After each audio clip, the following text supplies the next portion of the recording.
প্রিয় শিক্ষার্থীরা, আশা করি তোমরা ভালো আছো আর তোমরা সবাই ভালো থাকো এটাই কামনা করি। তবে ভালো থাকার সাথে সাথে পড়ালেখাও একটু ভালো করতে হবে, আর সেই উদ্দেশ্যে আমি তোমাদের সামনে একটা পাঠ নিয়ে উপস্থিত হয়েছি। আর আজকের আমার পাঠের বিষয় দ্য লিজেন্ড অব গাজী। আমরা ইংরেজি ফার্স্ট পেপার থেকে এই গল্পটা নিয়েছি। আশা করি এই গল্পটা সবাই শুনবে এবং তা থেকে উপকৃত হবে।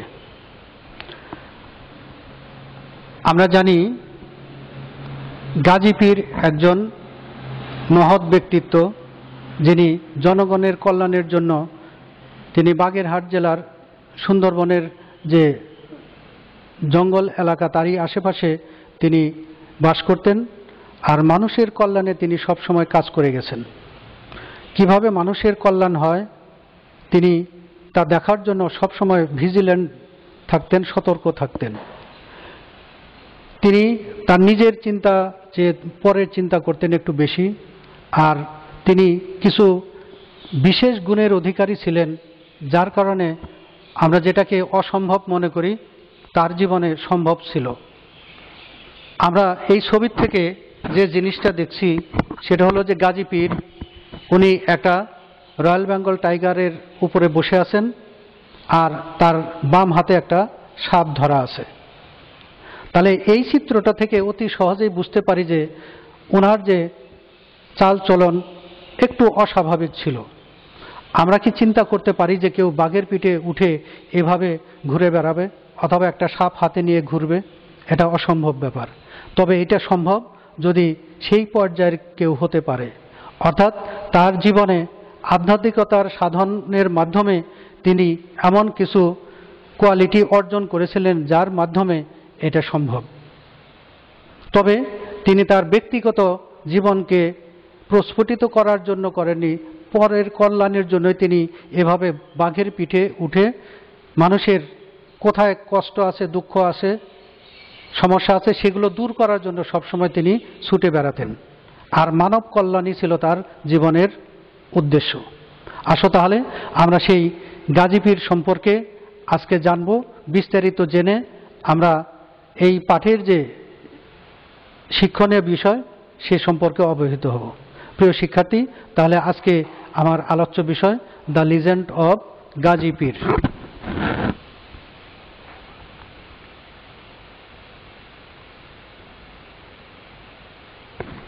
আজকে এই লেসনটা থেকে আমরা যা জানব, আমার বিষয়টা দেখিয়েছি লার্নিং আউটকামস, অর্থাৎ এই পাঠটা শিখলে আমরা কোন বিষয় সম্পর্কে জানব। আমরা জানব নো অ্যাবাউট গাজী পীর। তাহলে আমরা গাজী পীর সম্পর্কে বিস্তারিত জানব। Know the Bangla meaning of the passage. তাহলে এই প্যাসেজের যে বাংলা অর্থ সেটা জানব।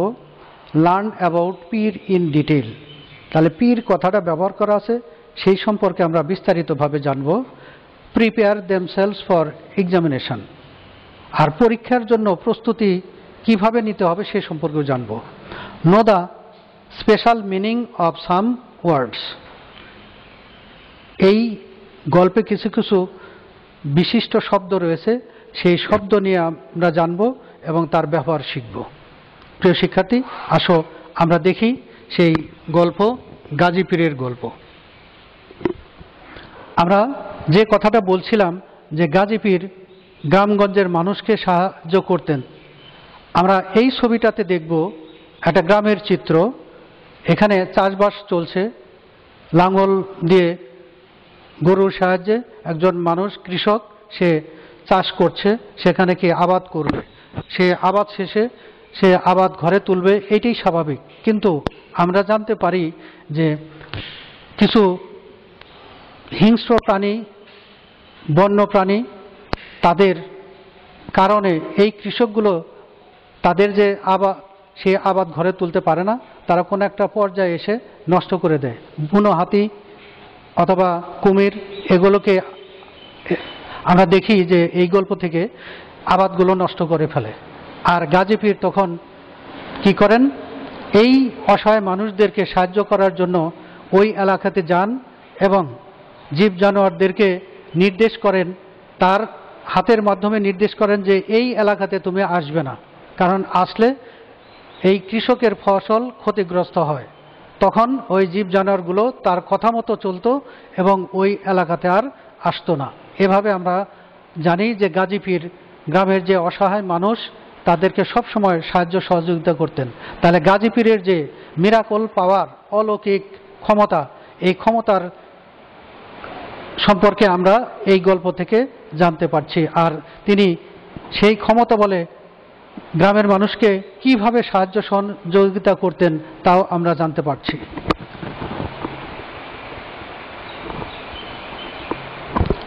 এখানে একটা সাপের চিত্র দেখানো আছে। তাহলে এই সাপের চিত্র থেকে আমরা অতি সহজেই ধারণা করতে পারি যে সাপ মানেই কি, বিষধর সাপ, ভয়ঙ্কর একটা প্রাণী। তাহলে এই প্রাণী থেকে আমরা সবসময় কি দূরে থাকার চেষ্টা করি। কিন্তু এখান থেকে আমরা যে বিষয়টা জানবো যে গাজী পীরের কাছে সাপ কিন্তু ভয়ঙ্কর প্রাণী ছিল না। গাজী পীরের কাছে মাথা নত করে সাপ চলতো এবং গাজী পীর যেভাবে তাদেরকে ইনস্ট্রাকশন দিতেন বা নির্দেশ দিতেন সেইভাবে তারা চলতো। তাহলে কি এই সাপ কিন্তু গাজী পীরের কোনো ক্ষতি করেনি। তাহলে গাজী পীরের যে অলৌকিক ক্ষমতা ছিল, একটা সাপ হাতে নিয়ে সে ঘুরে বেড়াতো, এটা কি স্বাভাবিক মানুষের পক্ষে সম্ভব না। অলৌকিক ক্ষমতার অধিকারী যারা, তাদের পক্ষেই সম্ভব। তাহলে এই গল্প থেকে আমরা যে বিষয়টা জানলাম সেটা হলো যে সাপ ভয়ঙ্কর প্রাণী হলেও গাজী পীরের কাছে এটা ভয়ঙ্কর প্রাণী না, তার কোনো ক্ষতি করতে পারতো না, তার ওবিডিয়েন্ট ছিল, তার গাজী পীরের কাছে এরা কি বাধ্য ছিল। অর্থাৎ বন্য প্রাণীরা গাজী পীরের কাছে যতই হিংস্র হোক একেবারে বাধ্য থাকতো। তাহলে এখান থেকে আমরা এই তথ্যগুলো জানছি। আমরা এই চিত্রে কি দেখছি, এখানে একটা রয়্যাল বেঙ্গল টাইগারের চিত্র দেখানো আছে। আমরা তো রয়্যাল বেঙ্গল টাইগারের কথা শুনি, কিন্তু বাস্তবে হয়তো বা কেউ দেখিনি, আর দেখে থাকলে ভালো। তবে আমরা দেখে থাকলে যে ধারণাটা পেয়েছি যে রয়্যাল বেঙ্গল টাইগার মানেই বিশাল হিংস্র একটা প্রাণী, আর এটাকে দেখার সাথে সাথে আমাদেরকে আটকে উঠতে হয়, ভয়ঙ্কর একটা পরিবেশ সৃষ্টি হয়। কিন্তু আমরা এই গল্প থেকে কি জানি, গাজী পীর কিন্তু এরকম একটা রয়্যাল বেঙ্গল টাইগারের উপরে উঠে এলাকায় ঘুরে বেড়াতেন, যখন যেখানে যেতে হতো সেখানে যেতেন। আমরা বিভিন্নভাবে যান ব্যবহার করি, কিন্তু সেগুলো কি কোনো ভয়ঙ্কর অবস্থা না, নিজেরাই নিয়ন্ত্রণ করতে পারি। কিন্তু একটা হিংস্র প্রাণী রয়্যাল বেঙ্গল টাইগার, এইটাকে নিয়ন্ত্রণে কিভাবে এলাকাতে ঘুরে বেড়ানো সম্ভব। তাহলে কি আমরা এই গল্প থেকে জানি যে গাজী পীর এই রয়্যাল বেঙ্গল টাইগার অর্থাৎ ভয়ঙ্কর হিংস্র প্রাণীর পিঠে উঠে তিনি এলাকাতে ঘুরে বেড়াতেন, আর এই রয়্যাল বেঙ্গল টাইগার গাজী পীরের কথা শুনতো এবং তার কথা মতো বাধ্য থাকতো। তাহলে কি এই যে অবস্থাটা, এটা একমাত্র অস্বাভাবিক গুণের অধিকারী যারা, তাদের পক্ষে সম্ভব। আর গাজী পীর আর সেই অলৌকিক ক্ষমতার অধিকারী ছিলেন।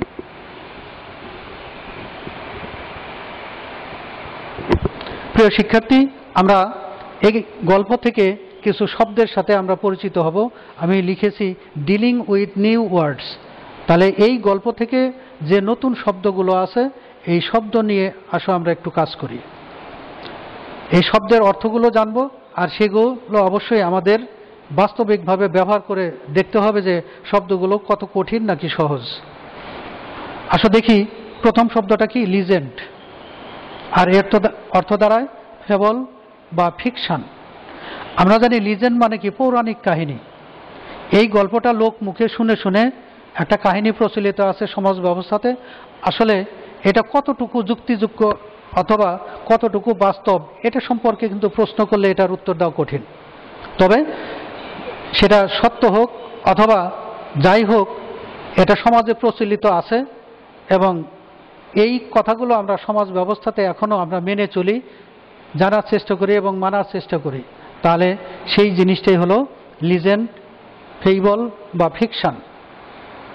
আমাদের জীবনে অনেক গল্প আমরা শুনি বা দেখি, পড়াশোনা করি, তবে সব গল্প যে সত্য তা না। তবে কিছু গল্প হয়তো বা মানুষের মুখে মুখে শুনে শুনে আমরা জানি, অথবা গল্প বই পড়েও আমরা জানতে পারি। দ্বিতীয় শব্দটা আছে ডোসাইল যার অর্থ অবিডিয়েন্ট।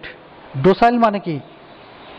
হুকুম করা, নির্দেশ করা, আর সেই নির্দেশ পালন করা, তার মানে কি আজ্ঞাবহ হওয়া।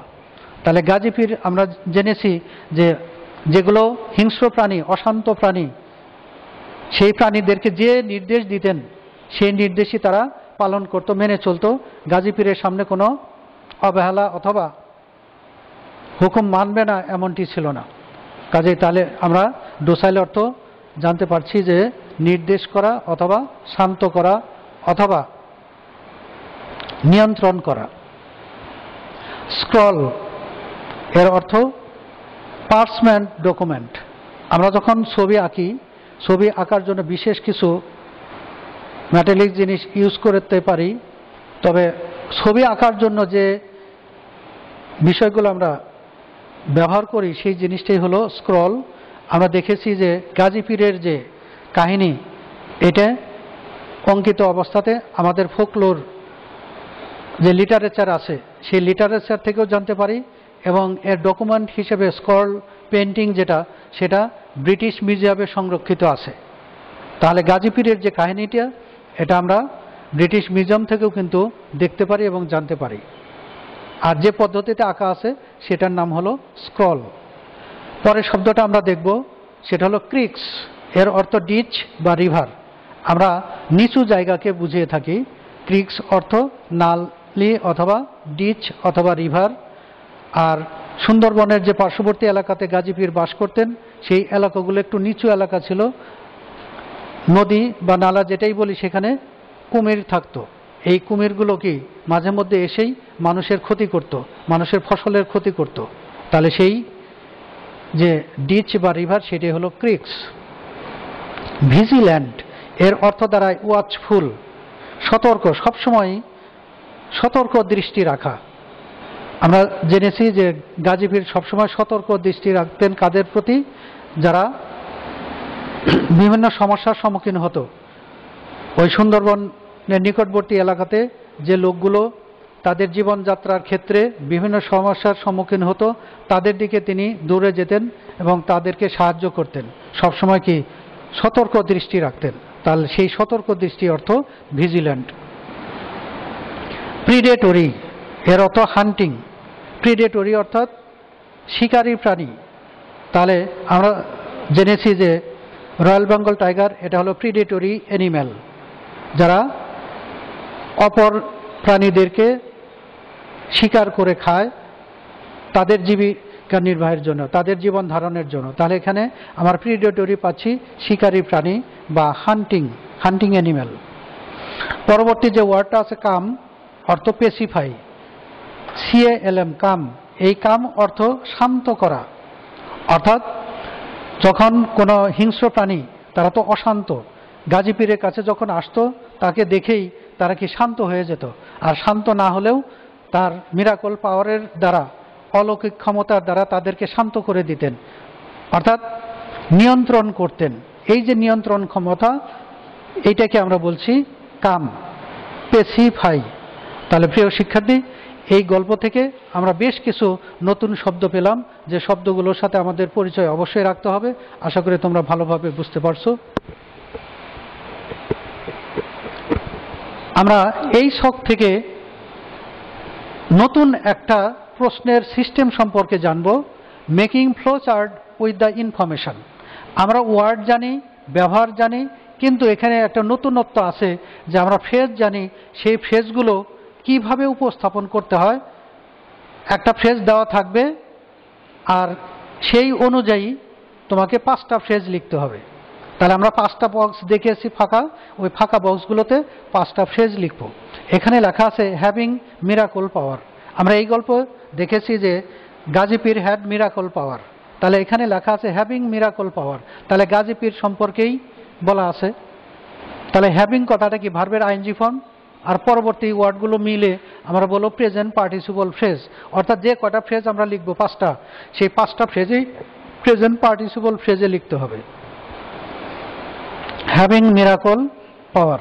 তাহলে এই গল্প থেকে আমরা যে শব্দগুলো জেনেছি, তাহলে সেই শব্দগুলো আমরা এভাবে লিখতে পারি, coming the dangerous animals, CALM ING, তাহলে এটা একটা ভার্ব, ভার্বের সাথে আইএনজি যুক্ত হলে কি হবে? Coming, coming dangerous animals.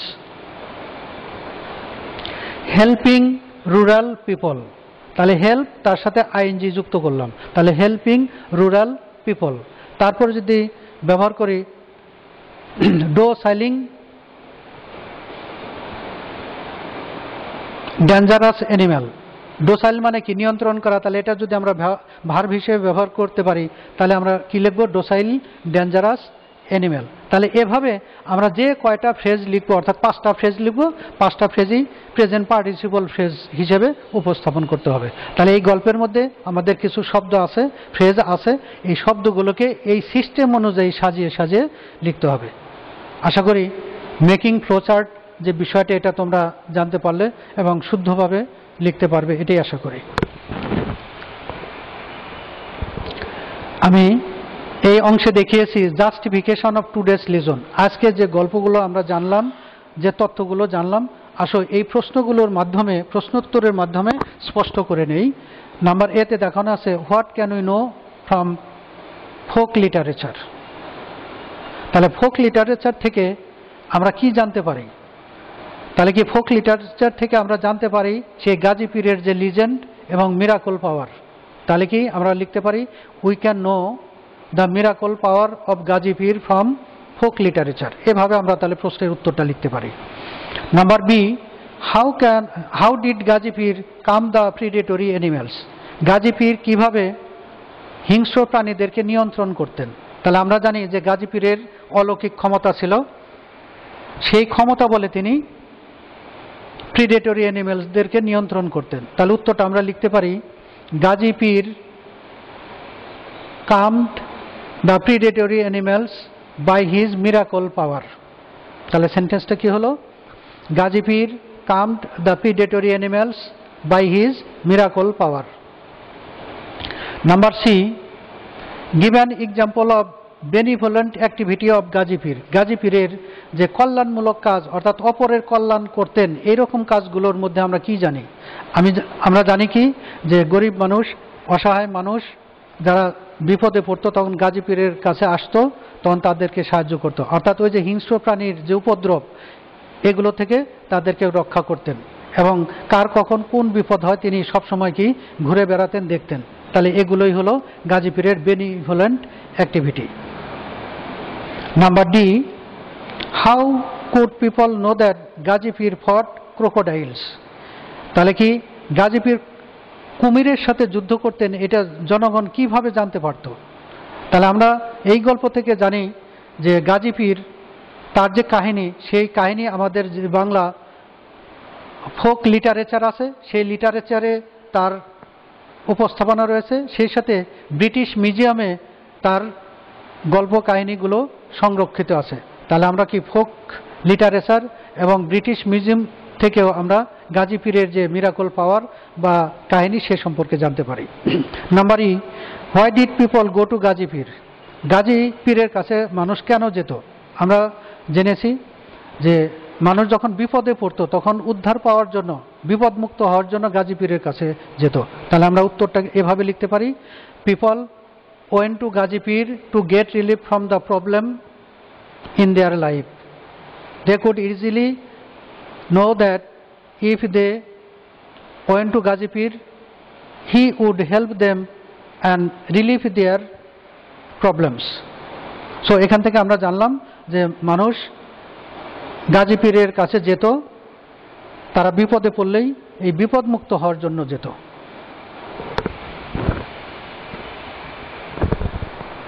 প্রিয় শিক্ষার্থী, আজকে আমরা গাজী পীর সম্পর্কে যে পাঠটা শিখলাম আশা করি তোমরা ভালোভাবে বুঝতে পেরেছো। আর এই পাঠ থেকে আমরা যে বিশেষ একটা দিক সম্পর্কে জানি, মিরাকল পাওয়ার। এই মিরাকল পাওয়ার আসলে সবাই অর্জন করতে পারে না। যারা বিশেষ আধ্যাত্মিক সাধনার মাধ্যমে এই কোয়ালিটিটা অর্জন করতে হয় এবং এই কোয়ালিটি যারা অর্জন করে তারা নিজের স্বার্থে না, তারা পরের কল্যাণের জন্য এটা চিন্তা করে এবং ব্যবহার করে।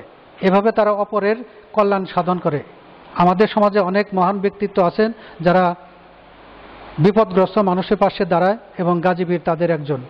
আসো আমরা এই গল্প থেকে শিক্ষা গ্রহণ করি মানুষ যখন বিপদগ্রস্ত হয় তখন অবশ্যই সাহায্যের হাত তাদের দিকে বাড়াতে হবে এবং সেই জন্যই আমাদের প্রস্তুত থাকতে হবে।